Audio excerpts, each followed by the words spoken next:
right, hey everybody, it's David from Red Wagon Dioramas, and I am back for 2024 with 6 figures a month. It's been a while since I did one of these videos, but I did find it fun when I was doing it regularly, so I'm going to try to pick that up again for this year and get to you guys at least once a month with some of my pickups and favorite figures. Let me know in the comments what you think of my list.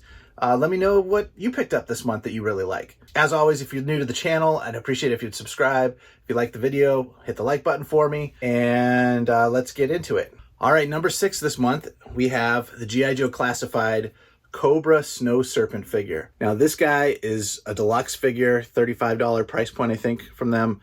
I got a little before Christmas time, but I just opened it up this week. This is a character straight from the original, vintage line of G.I. Joe's 3 3/4 inch figures, and I did have the original Snow Serpent guy when I was a kid, so this was a fun nostalgia pickup for me. He's a deluxe figure, so he comes with a ton of accessories. He's got this cool rocket pack and the bazooka.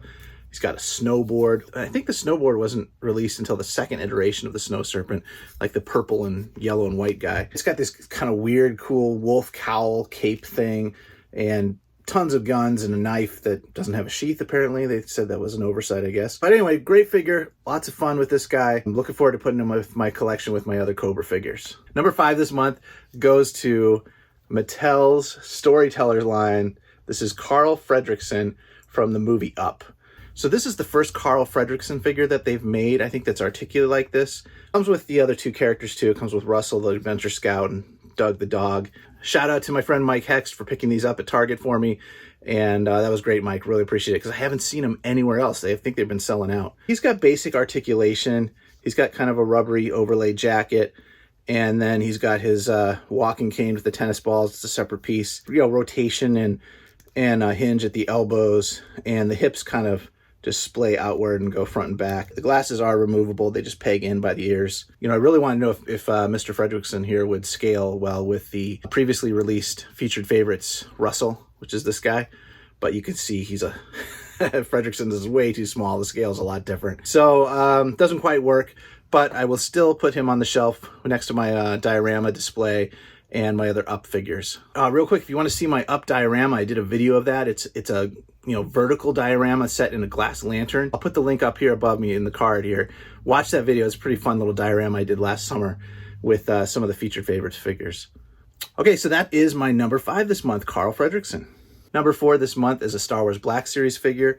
I was at Walmart the other day and I found this guy on the pegs. It is R5-D4 from the Mandalorian is what it says on the card. This is the new, larger droid sculpt that Hasbro put out this year. They released R2-D2 before this, and this is the same body mold, except for obviously the headpiece. And what's different here is you have different accessories than R2 had. I was really happy to see that. I thought maybe I'd have to use the model kit for some of these other probes and stuff, but they changed it up for this package. So you get, I think, 3 or 4 different accessories that didn't come with R2-D2. So that's a great addition to the line. Really happy with this droid. He's got the pop-up head with the storage if you haven't seen that. Watch my review of the R2-D2 figure on my channel.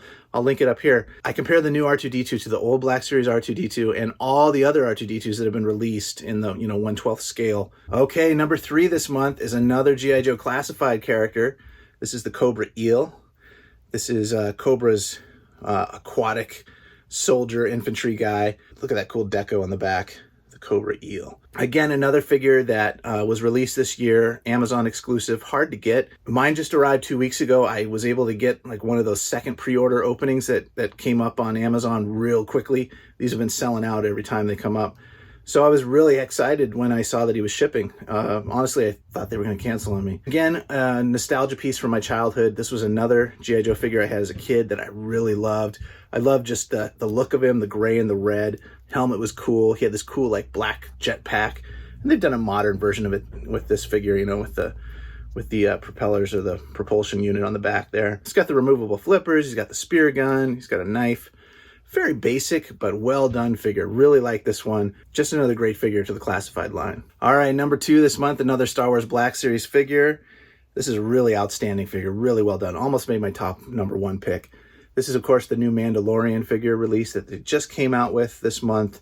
Some people I know got this back in December, but for me, I pre-ordered it from Pulse and it just showed up. So this figure is a brand new sculpt. That's what really sets it apart from the other like 8 or 9 Mandalorian figure releases we've gotten from Hasbro. The sculpt, like the helmet, is really what stands out as being real nice. I don't know, it just has a nice, kind of a nice silhouette to it, a nice form. And in addition, you get the soft goods cape for the first time, which is really nice. And they throw in the vibroblade. It sticks into his boot right there. You get another dark saber. The blade detaches. You can hang the saber hilt from his little hanger on his belt here, which is nice.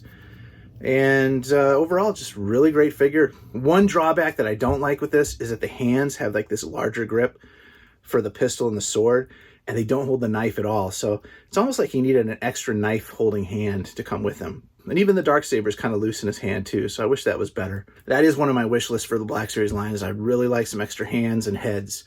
If they could throw those in, that would be key for the line, even if it has to raise the price a little bit. But overall, really great figure. Definitely worth a pickup.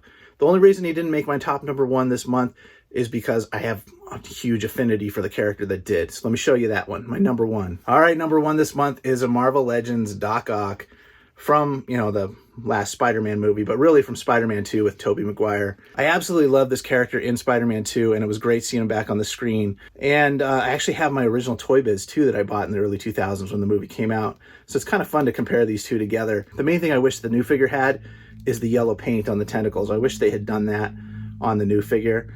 I'm not sure why they didn't. Of course, the standout feature of this figure is the tentacles, the bendy wire tentacles. The gauge of wire must be really thick because these are super strong. It takes a little bit of finagling with the, you know, positioning the tentacles and balancing it, but once you get him into position, he stands fine. So that's a pretty cool feature for this figure. Yeah, the original Toy Biz figure has articulation at 2 points on each claw, so you can actually like grab Spider-Man by the head or something. It would have been nice if they had added another point of articulation in there. Those are all minor things to me. Honestly, the figure looks great. He's a lot of fun to play with. One of my favorite movie characters of all time as far as villains. I thought Alfred Molina did a great job as this character when he first came out, and he did a great job, you know, reprising the role again 20 years later. All right, guys, that's my pickups this month. Top 6. Hit the like button for me if you enjoyed the video. Leave me a comment below. What do you think of my list? What made your top 6 this month? I'd be really curious about that. All right, guys, I'll catch you on the next one. Bye.